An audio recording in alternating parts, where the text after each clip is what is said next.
If you're a photography enthusiast, then perhaps you've heard of Adobe Lightroom.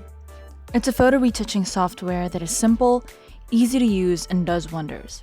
But did you know that the same application is available for phones as well? That is what I'm going to show you today.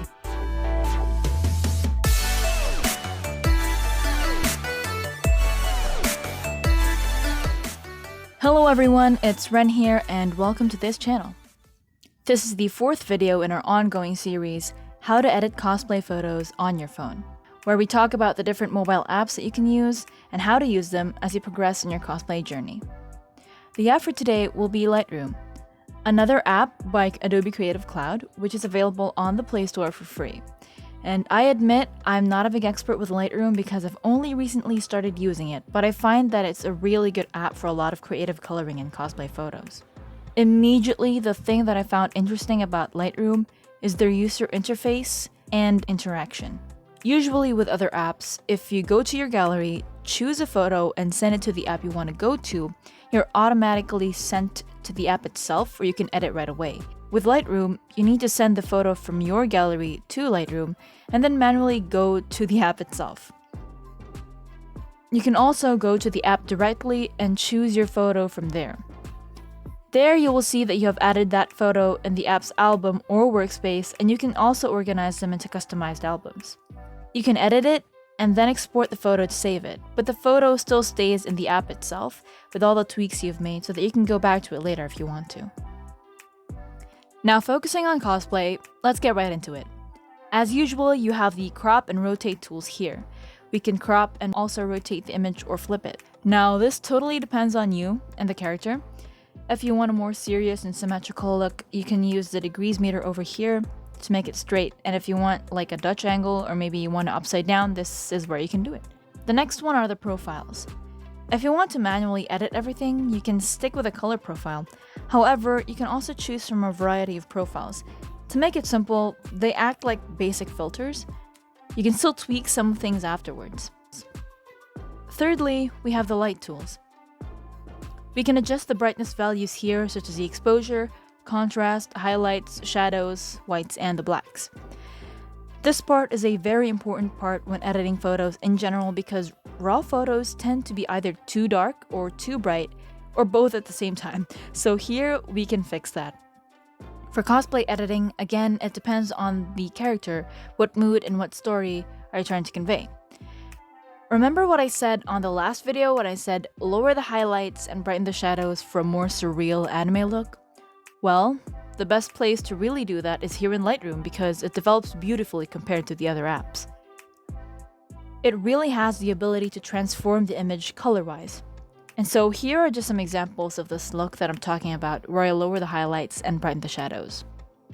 The idea here is to really bring out the colors by evening out the darker and lighter parts of the photo. In actual anime, especially in the classic ones, the colors are very bright and almost pastel.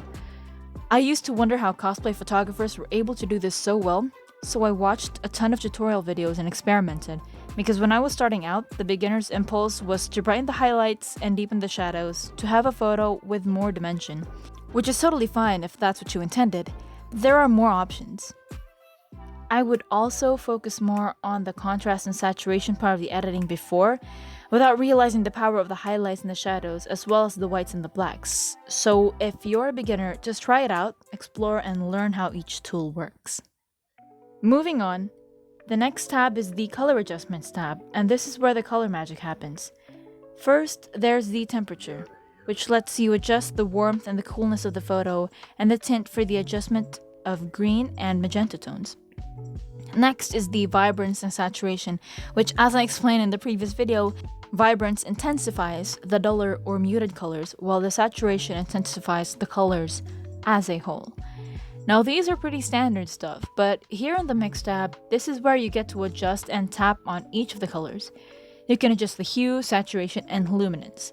Basically, the more luminance, the brighter it gets, and the less luminance, the darker it gets, and the more information you retain. For example, I want the sky here in this Jojo parody photo to look more teal or green tinted, and I'm lowering the luminance of the blues to bring out more color in the sky since, it's Jojo and colors are never quite right. This is done to accentuate the bizarreness of the show. And as I have mentioned again and again, when you edit a cosplay photo, you have to keep in mind the mood, the tone, and the overall aesthetic of that show or that character in particular. Know their personality, their auras, and try to manifest and communicate that through your editing. In this case, since we want to get the JoJo's Bizarre Adventures theme and aesthetic, we're gonna go crazy with the colors, especially for the sky and the plants over here, which cover majority of the photo. What anime aesthetic do you guys like the most? I am personally in love with the bizarre aesthetic of JoJo's, as well as the aesthetic of Natsume Yujincho, where everything is so quiet and calm and refreshing.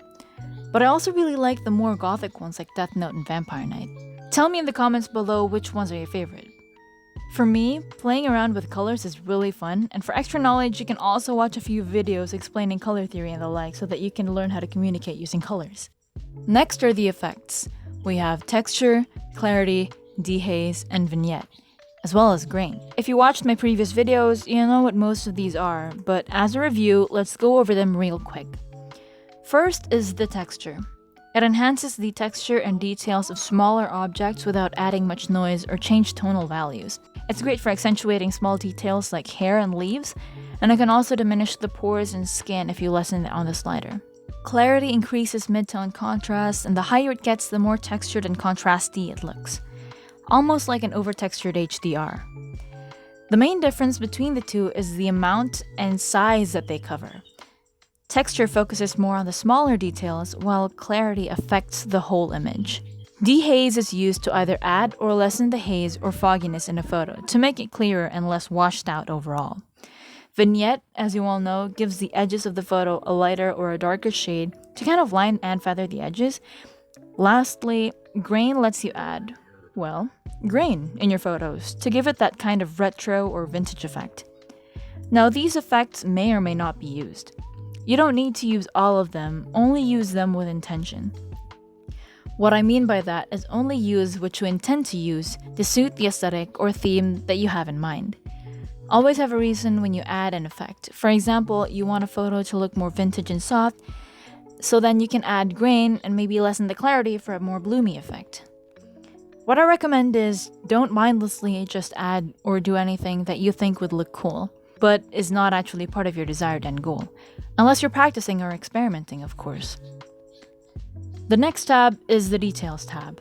It has sharpening, noise reduction, and color noise reduction, with a few more sub-options for each of these tools. When you sharpen an image too much, it usually produces a lot of noise, so the whole point of this entire tab is for you to be able to sharpen the edges in the photo without making it look too noisy, so that you can balance the two. That's mostly it for basic cosplay editing. There are a lot of other helpful things like saving your own presets, and you can also copy the settings and paste them to another photo. You can also show the info and the histogram on the screen if you want to, as well as go to the reset options where you can go back to a certain point while you're editing. Honestly, there's a lot to discover here, and since I don't use this app too often, I can't really tell you all there is to it aside from cosplay editing. There are more options like geometry and the healing brush, but those are only available for the premium users, and you'd have to upgrade and pay, I think, to become a premium user. To save your photo, go over to the share button on the top right, and you can either click save to device to save it directly, or click export where you can choose the file settings, etc. And there you have it, a nice cosplay photo with amazing colors. One thing that I really like about Lightroom is how satisfying it is to see the before and after. You can just do a long press on the photo itself to reveal the original photo, and then let go to show the edited one. It just looks so amazing sometimes, and it's satisfying to watch the difference, the before and after of your work.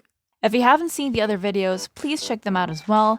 I'll link them down below, and if you like this video and found value in it, please give it a like and subscribe to my channel. I mainly do a lot of cosplay, /anime, /art, /photography videos. A lot of otaku stuff I know, but we try to keep it fresh here, so for more content, please subscribe. I hope you guys like this video. じゃあね!